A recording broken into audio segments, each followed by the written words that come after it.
C'était à Lyon le 19 mai dernier. Le soleil brillait sur la France entière, mais surtout sur la vente directe, puisque toute la fédération s'était réunie pour son congrès annuel.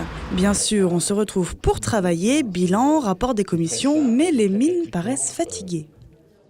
Est-ce qu'on est un peu au radar ce matin ici? Pas du tout. Non, ça va bien pour nous et vous, ça va bien? Moi ça va, je viens d'arriver. Oui, vous avez raté beaucoup de choses hier. Très bonne ambiance, un discours d'Isabelle Debré tout à fait sympathique.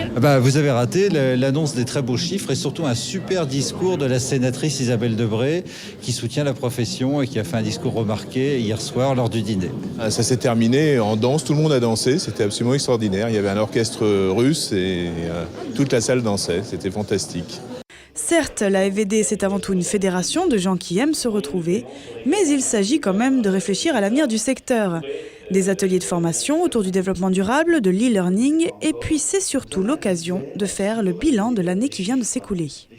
Les grands sujets et les grands projets de l'année 2011, c'est d'abord le nouveau site de la fédération qui sera donc en ligne dès le mois de juin. Nous avons le CEP, contrat d'études prospectives, qui sera livrable à la presse et à l'ensemble donc de nos adhérents en septembre. Nous avons également, dans le courant du mois de juin, une signature très importante avec le ministre de l'Éducation nationale. De nombreuses perspectives ainsi que le projet de modernisation de la carte professionnelle. Il s'en est passé des choses depuis le dernier congrès. Et notamment en septembre 2010, rappelez-vous, la FVD était invitée au ministère de l'économie pour la signature d'un accord cadre national avec l'État et Pôle emploi. 8 mois plus tard, que peut-on dire sur les résultats de cet accord ?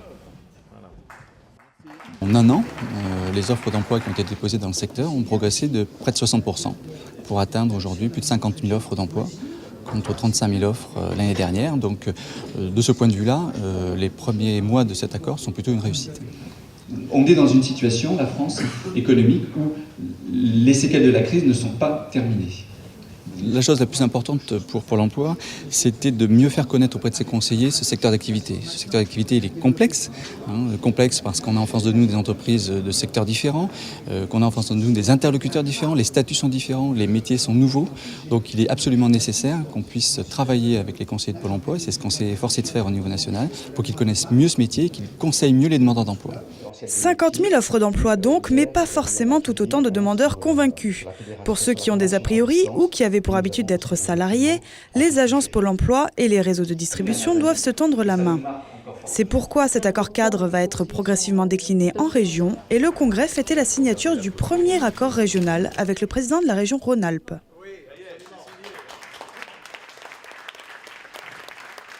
On est dans une période de fiançailles avec Pôle emploi.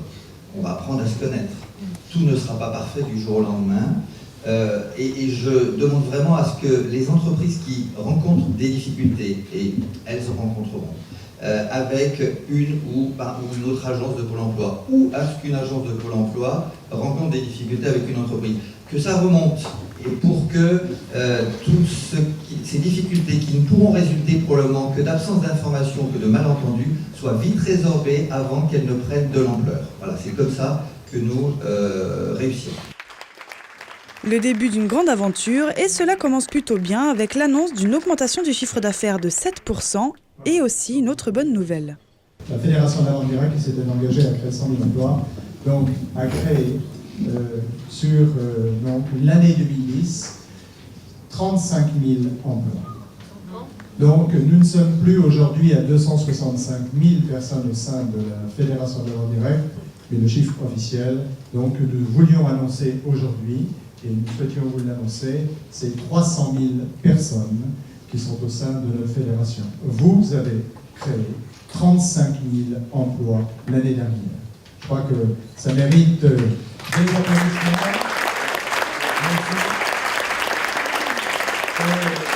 Autre grand chantier, l'Europe. L'Association européenne de la vente directe bâtit ses fondations, et même si le programme est complexe, les projets avancent.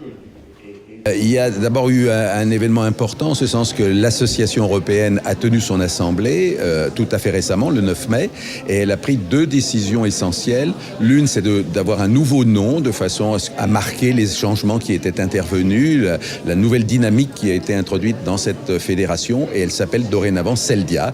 Donc je vous propose de retenir ce nom qui va être de plus en plus au devant de la scène.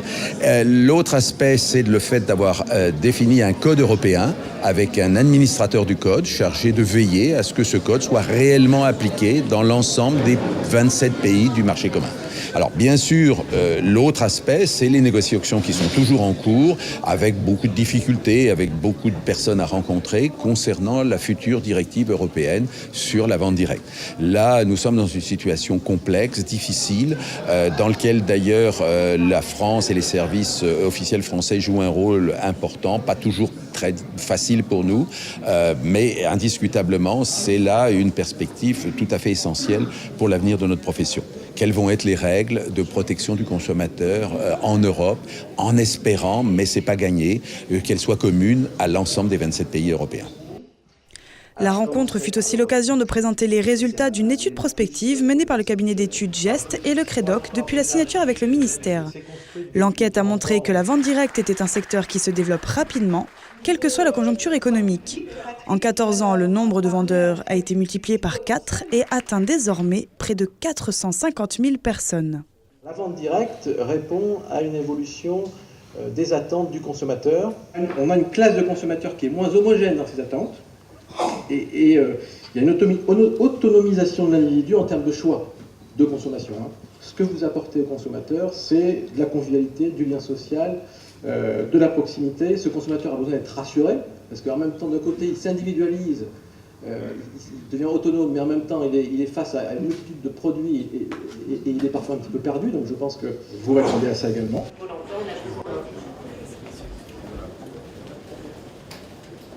À la pause, le hall de l'hôtel était une occasion de plus de rencontrer des acteurs du secteur, mais aussi un espace de partage. Nous en avons profité pour recueillir les meilleurs souvenirs de l'année écoulée.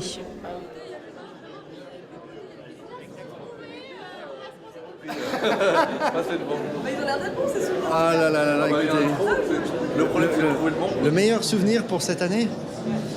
Ce que l'on retient, c'est, je pense, la confirmation en fait, de la reconnaissance de l'État par rapport à toutes les démarches qui sont entreprises en faveur de l'emploi. Et puis je crois que c'est surtout pour nous un moment de partage, d'information, de formation aussi, avec de très très belles interventions qui ont été faites notamment dans les ateliers de travail. Il y a beaucoup de choses à apprendre, beaucoup de choses à comprendre, donc on est là pour ça. Et puis des sourires. Et puis, en dépit des difficultés, des gens qui ont envie de continuer à travailler, toujours, créer de l'emploi, créer de la valeur, de la proximité. Et c'est ça, je crois, la richesse de ces métiers, de nos métiers. Ça fait plaisir à voir qu'il y ait effectivement beaucoup de monde qui participe et qui viennent échanger.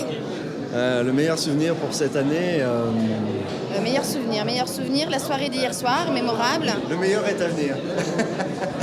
À venir certainement. Et pour le président de la fédération qui avait déjà occupé cette fonction auparavant, l'évolution est flagrante. Il se souvient qu'il y a près de 10 ans, le congrès réunissait à peine une quarantaine de personnes.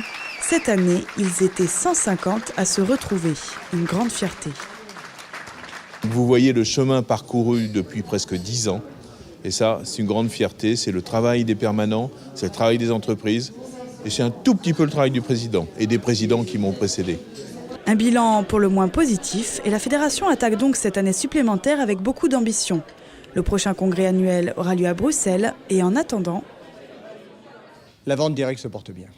Voilà. Maintenant, un objectif pour 2011, de faire mieux.